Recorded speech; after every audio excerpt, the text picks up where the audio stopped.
అనేది అత్యవసరం కదా. అవసరమా అత్యవసరమా? అత్యవసరం. ఎందుకంటే అది లేకుండా మనం అడుగు కూడా బయటకు వెళ్ళాం. ఎందుకంటే అంత అవసరం ఉంది. ప్రతిదీ దాంట్లో నుంచే. మనం జేబులో డబ్బులు లేకున్నా పర్వాలేదు కానీ మొబైల్ మాత్రం అవసరం. ఎందుకంటే దాని నుంచే ట్రాన్సాక్షన్ వస్తాయి. అన్నీ అదే కదా. సో ఇది లేకుండా మనిషి మనుగడ జరగట్లేదు.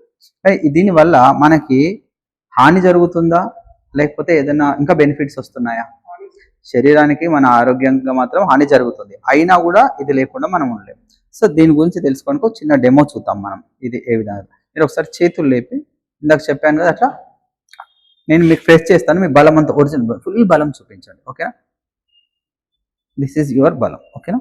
ఇది మీ ఫోనే కదా, ఇప్పుడు మీ దగ్గర ఉంటుంది కదా, పెట్టుకోండి లేదా చేత పట్టుకున్నట్టు. ఓకే, ఇప్పుడు సేమ్ ఇందాక ఎట్లా ఉన్నారు అట్లా ఉన్నట్టు.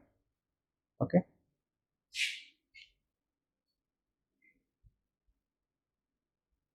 మామూలుగా ఉండండి. ఇందాక ఎట్లా ఉంది మీ ఎనర్జీ, ఇప్పుడు ఎట్లా ఉంది? లేకపోతే రైట్. ఇది మన దగ్గర ఎన్వైరో చెప్పు. ఓకేనా? ఇది పట్టుకోండి ఒకసారి. సేమ్ ఇందాక ఎట్లా ఉండాలి, సేమ్ సేమ్ బలంగా. ఇప్పుడు మీ ఫోన్ ఉన్నప్పుడు ఎలా అనిపించింది, ఇది ఎలా ఉంటుంది చూడండి. ఓకేనా? ఫిల్ స్ట్రైట్గా చూడండి మా బలం.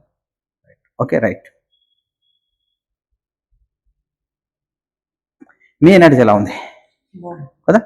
ఇప్పుడు నేను కింద కూడా మీ ఫోన్ ఉన్నప్పుడు మీ ఎనర్జీ ఎలా ఉంది, స్టార్టింగ్ ఎలా ఉంది, ఇప్పుడు ఎలా ఉంది?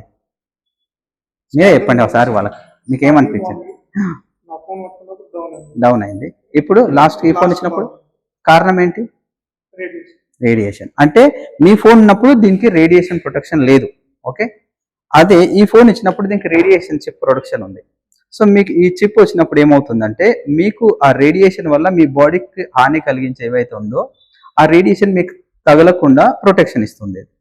ఫోన్ దగ్గరకు వస్తుంది, మీ బాడీకి రాకుండా ఏమవుతుందంటే 99% వరకు ఆబ్జెక్షన్ అయిపోతుంది. అప్పుడు మీ మీద ఎలాంటి ఎఫెక్ట్ లేదు. అంటే దీన్ని పెట్టుకొని మీరు ఎక్కడ పోయినా కూడా మనకి ప్రాబ్లం అనేది రాకుండా ఉంటుంది, సెక్యూర్. మీరు ఇప్పుడు బిలీవ్ చేశారా? ఏదైనా మ్యాజిక్ చేశామా? ఓకేనా? మనకి టీవీస్ కి స్టెబిలైజర్ యూస్ చేస్తాం.